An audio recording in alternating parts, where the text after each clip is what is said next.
خلاف په سپریم کورټ کې یو کیس چلیدو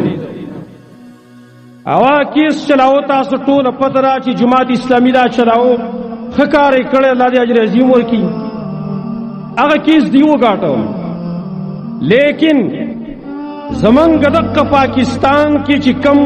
بینکونه دي او په سود باندې چلیږي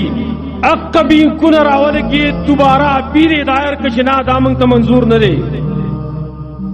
دومره کولاو د الله جنگ ته دی وبړی والی دي چې موږ ته الله قانون منظور نه دی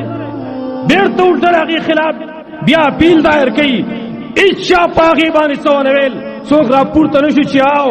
دا فیصله صحیح ده موږ د دې خلاف احتجاج کوو که څوک دا بیل دا قانون بیرته رد کوي هیچا څه ونه ویلو سودخوري دومره عامه شوه چې خلک به اوس د دې په خلاف کې بیرته په سپریم کورټ کې اپیل کوي چې یاره دا فیصله